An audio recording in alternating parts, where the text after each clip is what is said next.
जय हिंद दोस्तों, नए ऑनलाइन क्लास में आप सभी का स्वागत है। आज हम लोग 10th का एनसीईआरटी मैथ प्रश्नावली 4.2 हम लोग सॉल्व करेंगे। देखिए क्या है सवाल है गुणनखंड विधि से द्विघात समीकरणों के मूल ज्ञात करना है। देखिए गुणनखंड विधि से द्विघात समीकरण के क्या ज्ञात करना है, मूल ज्ञात करना है। किस विधि से ज्ञात करना है? गुणनखंड विधि से। तो हम लोग गुणनखंड विधि से मूल ज्ञात करना सीखे हैं, तो चलिए बनाते हैं।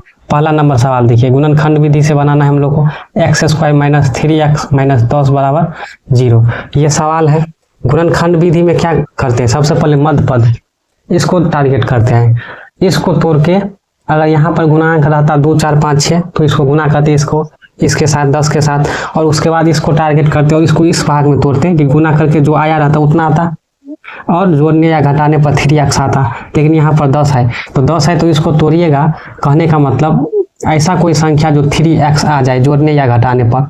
तो जब इसको तोड़िएगा तो मतलब कहने का मतलब 5 और 2, 5 में से 2 घटेगा तो 3 आ जाएगा। या तो आप इस पर, अगर ये समझ में नहीं आ रहा है तो इसको अचर पद को टारगेट करिए। तो 10 है तो 10 को देखिए 2 से लगेगा 5, यहाँ पर माइनस है, इसका मतलब बड़ा वाला माइनस होगा और छोटा वाला प्लस होगा। समझ में आ गया? तो यहाँ क्या हो जाएगा, ये x² - 5x + 2x - 10 बराबर 0। अब देखिए कॉमन लीजिए, या तो आप 2 को पहले लिख सकते हैं या बाद में लिख सकते हैं, उससे कोई बात नहीं। या पहले इसको लिखिए या इसको बाद में लिखिए। x कॉमन होगा, x - 5, क्योंकि x इसमें भी है, x इसमें भी है। अब यहाँ पर देखिए क्या कॉमन होगा, 2, तो 2 कॉमन लीजिएगा तो x - 5 यहाँ भी बच जाएगा। अब देखिए ध्यान से, यहाँ x + 2 आ जाएगा, यहाँ x - 5 आ जाएगा बराबर 0। एक बार x + 2 बराबर 0 तो x का मान -2, फिर x - 5 बराबर 0 तो x का मान 5। तो हमारा x का मान कितना आ गया, -2 और 5। अब देखिए दूसरा बनाते हैं हम लोग, ये तो आ गया।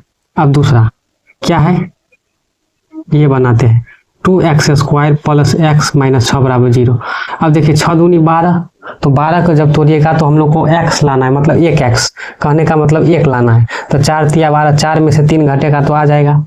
तो यहाँ से हम लिख लेंगे 2x², कहने का मतलब 6 दूनी 12, इस तरह से आप लगाइए, 4 तिया 12, प्लस में है तो बड़ा वाला प्लस होगा, मतलब ये 4x - 3x - 6 बराबर 0।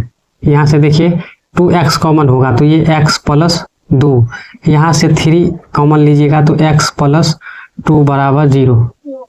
यहाँ से 2x - 3, यहाँ से x + 2 बराबर 0। फिर हो जाएगा x - 3 बराबर 0, 2x बराबर 3, तो x बराबर कितना आ जाएगा, 3/2, ये आ गया। अब देखिए यहाँ से x + 2 बराबर 0, x बराबर -2, तो इसका भी हम लोग का मूल ज्ञात हो गया। कितना x का मान कितना आ गया, 2/3 और -2। अब 3 नंबर का देखिए, सॉरी रूट में है उससे कोई फर्क नहीं होगा। 2x² + 7x + 5√2 बराबर 0 होगा। जब यहाँ पर इसको इस तरह से तोड़ना है कि इसके गुणांक के बराबर आ जाए, कहने का मतलब इसको गुना कीजिए, तो √2 × √2 कितना आ जाएगा, 2 × 5, करने का मतलब 10। तो 10 को तोड़िएगा तो 5 और 2 में टूटेगा, तो ये हो जाएगा हम लोग का 2x² + 2x + 5x + 5√2 बराबर 0। समझ में आ गया? अब कॉमन लीजिए, इसमें भी √2 है, 2√2, क्योंकि √2 × √2 कितना होता है, √2 × √2 बराबर 2 होता है। तो 1 √2 कॉमन हो जाएगा, तो कॉमन लीजिए, तो कॉमन लेंगे क्या होगा, √2x कॉमन हो जाएगा तो x + √2 बच जाएगा। यहाँ से कॉमन लीजिए, यहाँ से कॉमन लीजिएगा, सॉरी यहाँ पर x होगा, कॉमन लीजिएगा तो कितना आएगा, 5 जब कॉमन लीजिएगा तो x + √2 हो जाएगा बराबर 0। यहाँ से √2x + 5, यहाँ से x + √2 बराबर 0, फिर यहाँ से √2x + 5 बराबर 0, तो √2x बराबर -5, तो x बराबर -5/√2। अब यहाँ से देखिए x + √2 बराबर 0, x बराबर -√2। तो यहाँ से भी x का मान निकल गया, कहने का मतलब गुणनखंड विधि से मूल जो निकाले तो -2/√2, यहाँ पर √2। अब देखिए ये लास्ट वाला है, इसको सॉल्व कीजिए। तो इसको सॉल्व कीजिएगा तो देखिए 8 से गुना कर दीजिएगा तो 16 -8x + 1 बराबर 0, ये आ जाएगा। क्योंकि 8 0 से गुना होगा तो 0 आ जाएगा। अब इसको कीजिएगा तो क्या होगा 16x² और 16 मतलब 4 4 4 चौका 16 तो -4x + 1 बराबर 0। यहाँ से देखिए 16 में से कॉमन लीजिएगा तो 4x कॉमन हो जाएगा तो 4x - 1। यहाँ से कॉमन लीजिए तो -1 कॉमन लीजिएगा तो क्या हो जाएगा यहाँ पर 4x - 1 बराबर 0।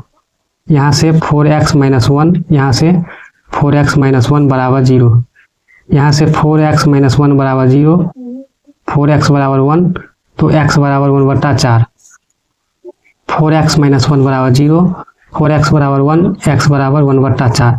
तो यहाँ से भी निकल गया मूल x का मान 1/4 1/4। इसी तरह से हम लोग को क्या करना है मूल ज्ञात करना है। अगर बोलेगा गुणनखंड विधि से मूल ज्ञात करना है तो ऐसे ही हम लोग को ज्ञात करना है। चलिए अब नेक्स्ट सवाल पे हम लोग चलते हैं। सवाल नंबर 2 में बोला उदाहरण 1 में दी गई समस्याओं को हल कीजिए। जो NCERT का बुक है उसमें जो उदाहरण नंबर 1 है उसको क्या करना है हल करना है। तो सवाल ये है उदाहरण नंबर 1 में क्या है जॉन और जीवंती क्या है जीवंती दोनों के पास कुल मिलाकर 45 कंचे हैं। जॉन और जीवंती है उन दोनों के मिलाकर कितने कंचे हैं 45 कंचे। 5-5 कंचे खो देते हैं मतलब 5-5 कंचे उसमें से क्या होता है खो देते हैं मतलब हरा जाता है। फिर देखिए और अब उनके पास कंचों की संख्या का गुणनफल इतना है जो बच जाता है कंचा उस कंचों की गुणनफल की संख्या कितना रह जाता है 124। हम जानना चाहेंगे कि आरंभ में उनके पास कितने कितने कंचे थे मतलब दोनों के पास शुरुआत में कितने कितने कंचे थे। तो चलिए हम लोग सॉल्व करते हैं पहला नंबर सवाल।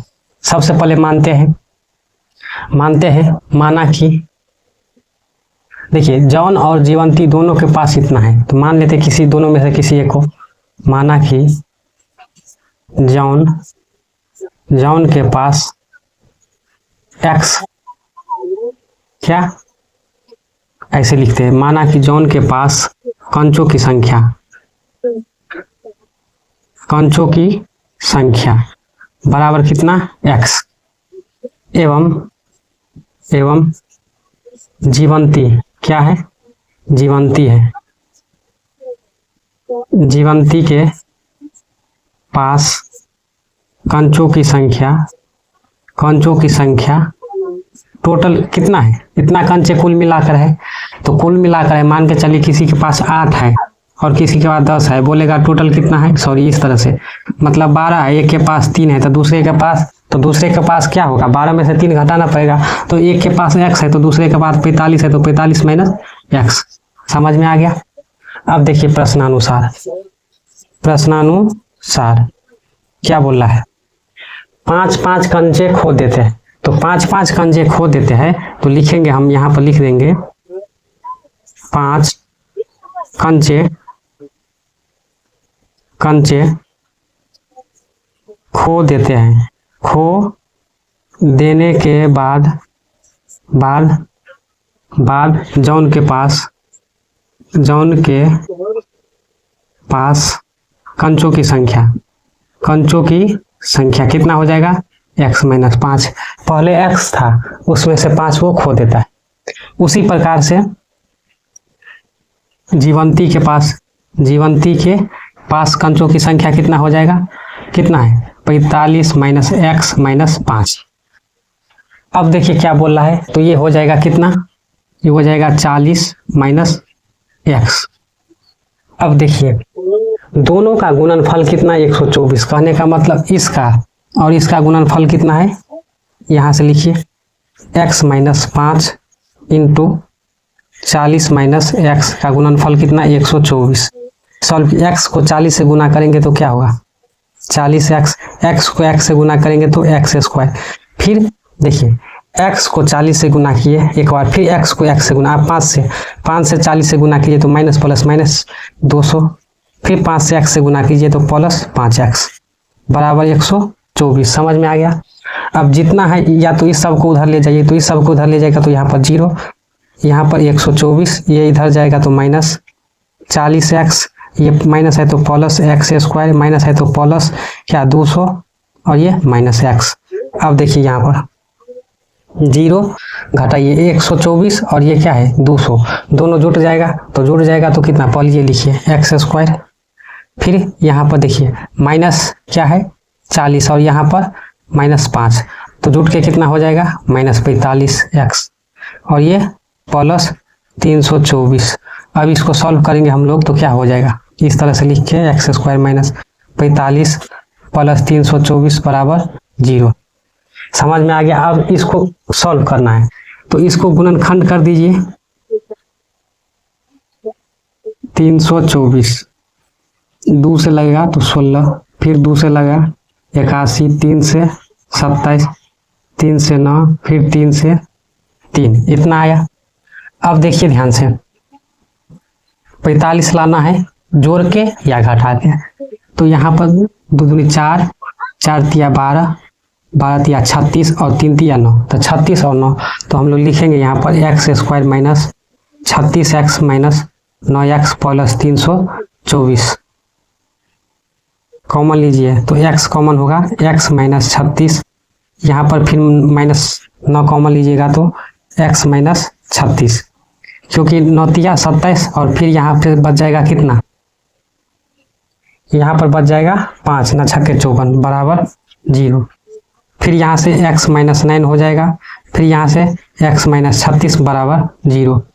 फिर देखिए आगे क्या होगा, एक बार x का मान हो जाएगा x माइनस 9 बराबर 0, तो x बराबर 9, फिर x माइनस 36 बराबर 0, तो x बराबर 36, तो x का मान कितना आ गया 9 और x का मान 36।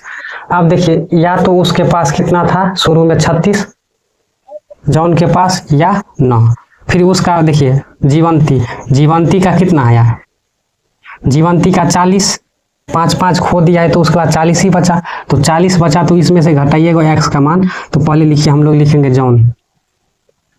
जॉन, तो जॉन लिखेंगे तो जॉन के पास कितना है x का मान 9, कहने का मतलब या तो 4, फिर x का मान 36 या तो 31, समझ में आ गया।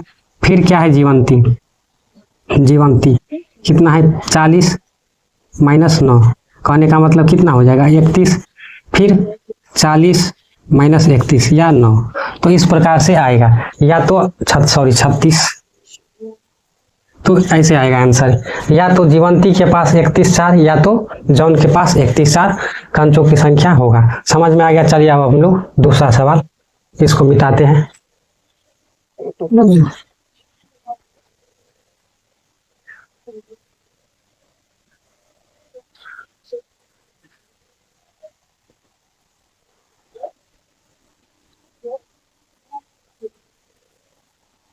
अब देखिए सवाल नंबर 2 क्या बोला है। सवाल नंबर 2 में बोल रहा है, सवाल नंबर 2, एक कुटीर एक दिन में कुछ खिलौने निर्माण करता है। एक उद्योग है, वो कुछ दिन में क्या करता है, खिलौनों का निर्माण करता है। प्रत्येक खिलौना का मूल्य कितना है, 55 रुपया। मगर हर एक खिलौना जो है, एक खिलौना का दाम कितना है, 55 रुपया।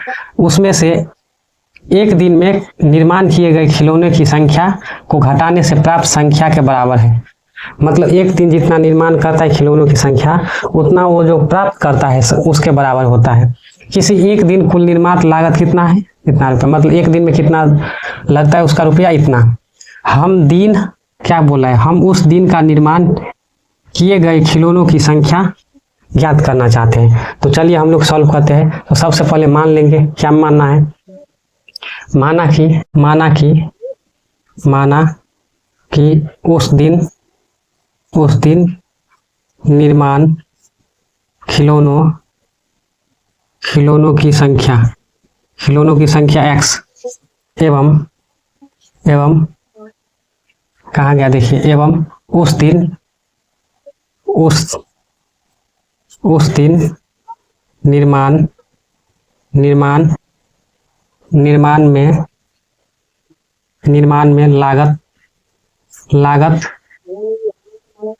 निर्माण में लागत उस दिन खिलौनों के निर्माण में, उस दिन ऐसे लिखिए, उस दिन खिलौनों के निर्माण में लागत बराबर लिखेंगे कितना है, 55 उसमें से x। अब देखिए प्राप्त संख्या के बराबर है, मतलब ये जो संख्या इन दोनों का उसके संख्या के बराबर है। तो हम लोग प्रश्नानुसार देखिए फिर से पढ़िए। कुटी एक दिन में कुछ खिलौनों का निर्माण करते हैं, प्रत्येक खिलौना का मूल्य कितना, इतना रुपया है।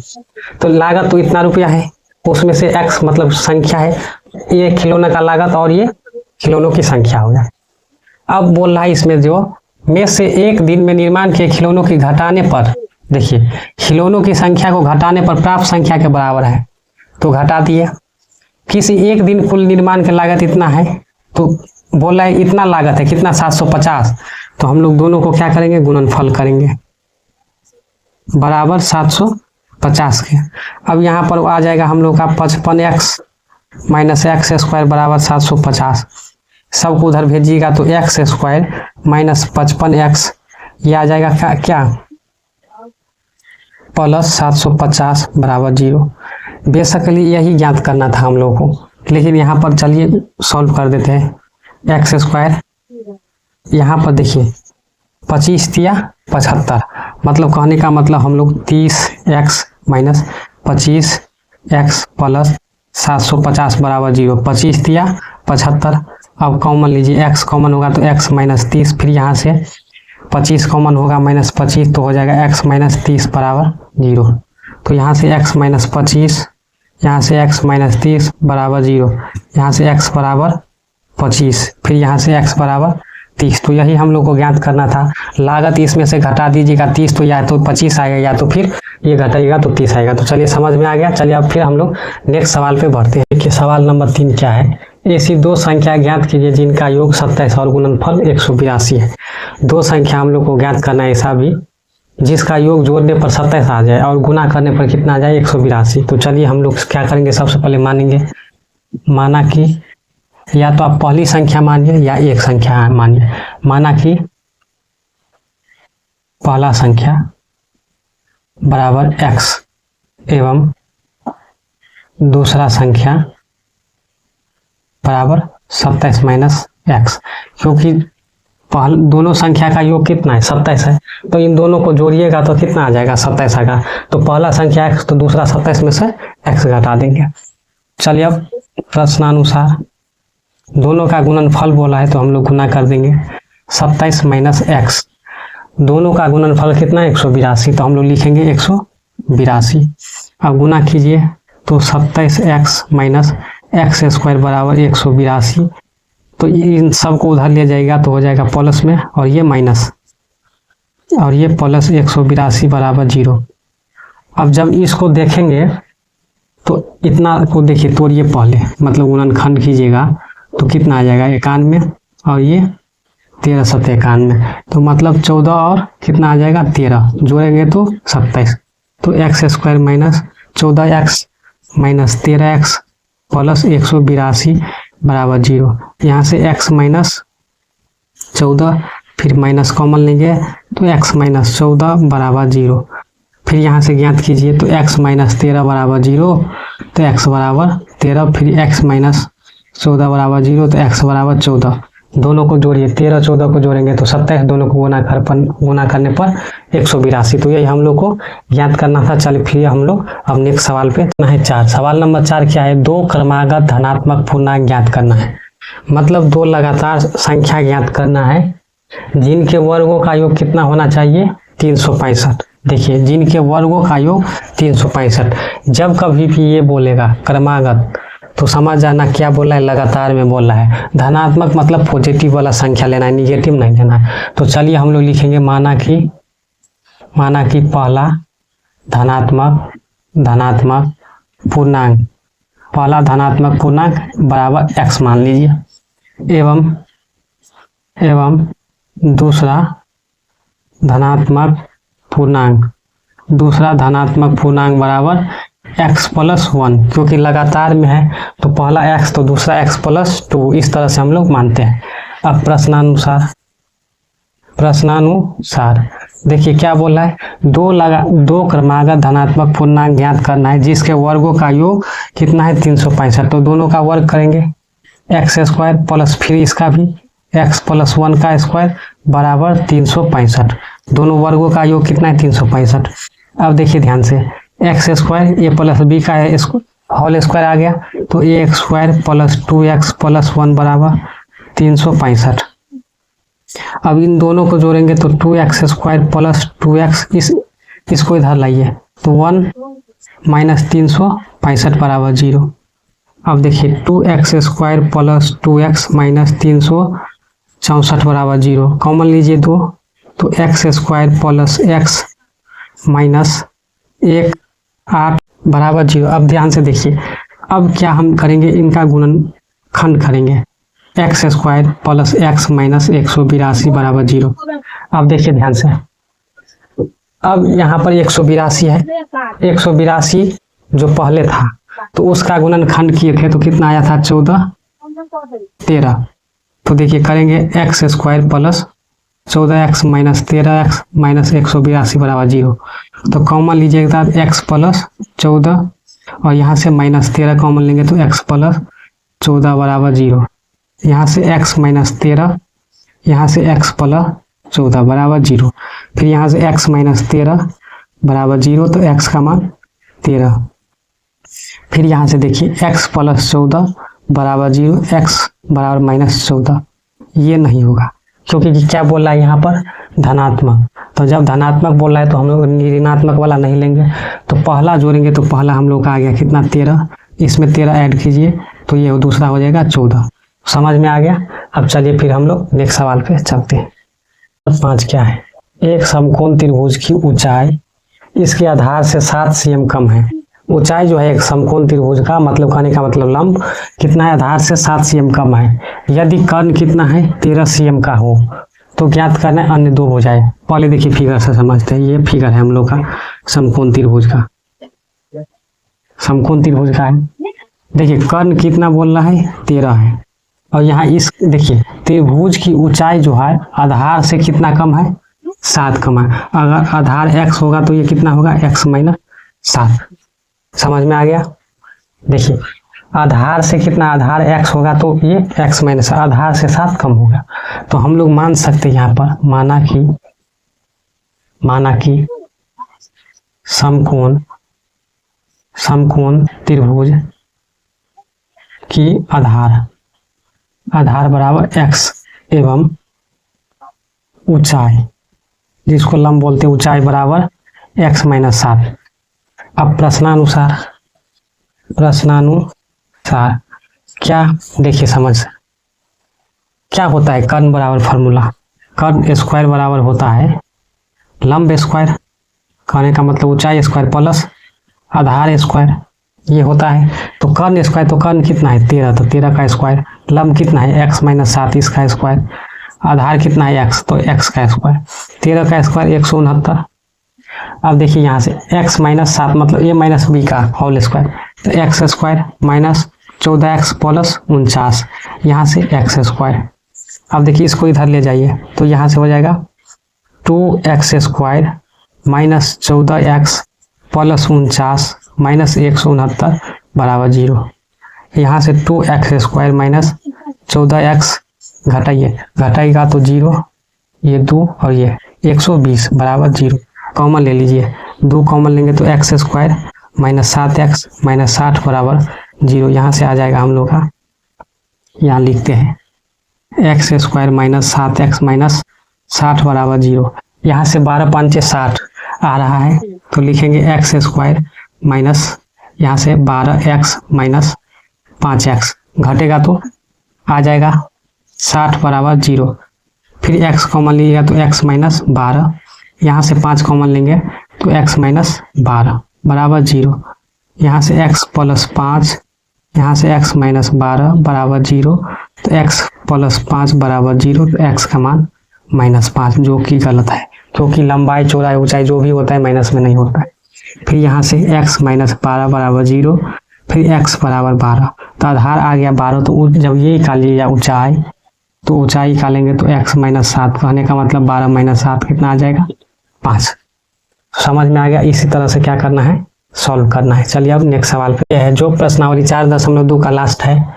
एक कुटीर उद्योग एक दिन में कुछ बर्तनों का निर्माण करता है, एक उद्योग है वो एक दिन में कुछ बर्तन का निर्माण करता है। एक विशेष दिन यह देखा गया, मतलब एक खास दिन यह देखा गया कि प्रत्येक नग की निर्माण लागत रुपयों में उस दिन के निर्माण किए गए बर्तनों की संख्या से दोगुने से 3 अधिक है। कितना से, मतलब जो एक विशेष दिन क्या देखा गया है, जो नग की जो निर्माण लागत है ना, वो निर्माण किए गए बर्तनों की संख्या से कितना है, दोगुने से 3 अधिक है।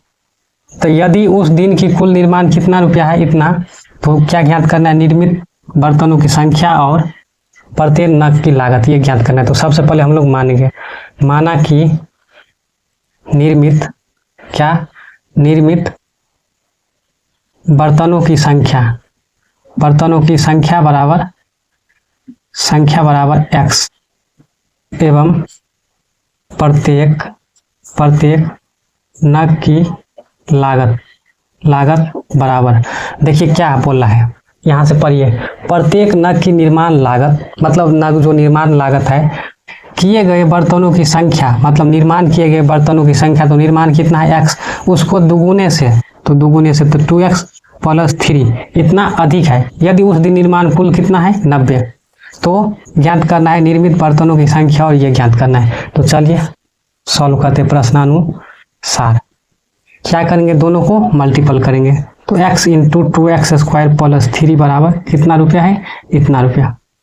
अब देखिए सॉल्व कीजिएगा तो 2x² + 3x कितना हो जाएगा, बराबर 90। अब 90 को लाइए इधर, तो 2x² + 3x - 90 बराबर 0। सॉल्व कीजिए, 9 दूनी 18 तो कितना आ जाएगा, 60 30 180 का गुणनखंड करेंगे तो 90, फिर 2 से 45, फिर 3 से 15, फिर 3 से 5। तो यहाँ से देखिए 2 दूनी 4 और यहाँ से 4 तिया 12 और ये 5 तिया 15। कहने का मतलब आ गया 2x² + 3x - 90 बराबर 0। यहाँ से 2x² + 15x - 12x और बराबर 0, -90 बराबर 0। अब देखिए ध्यान से, यहाँ से कॉमन लीजिएगा तो x कॉमन होगा, तो 2x + 15 बच गया। यहाँ से कॉमन लीजिएगा, माइनस, दोनों में माइनस है। अब यहाँ से क्या कॉमन होगा, यहाँ से देखिए 2 कॉमन होगा। जब 2 कॉमन होगा तो यहाँ से बच जाएगा 6x, वही ना बचेगा, 6 कॉमन हो जाएगा, क्योंकि 6 दोनों में, 15 6 के 90 यहाँ भी है, तो 6 कॉमन लीजिए तो 2x + 15 बराबर 0। अब यहाँ से देखिए x - 6 और यहाँ 2x + 15 बराबर 0, तो x - 6 बराबर 0, तो x बराबर 6। एक ये आया, एक 2x + 15 बराबर 0, तो 2x बराबर -15, x बराबर -15/2। माइनस में नहीं होगा, क्योंकि या तो नहीं तो निर्माण संख्या माइनस में होगा, नहीं लागत माइनस में होगा। तो निर्माण बर्तनों की संख्या कितना आ गया, 6, और लागत कितना है, 2x + 3, तो मतलब 2 × 6 + 3, कहने का 6 दूनी 12 3 15, और ये इसका 6। तो यही ज्ञात करना था, हो गया। चलिए आज के लिए इतना ही, फिर मिलते हैं अब नेक्स्ट क्लास में।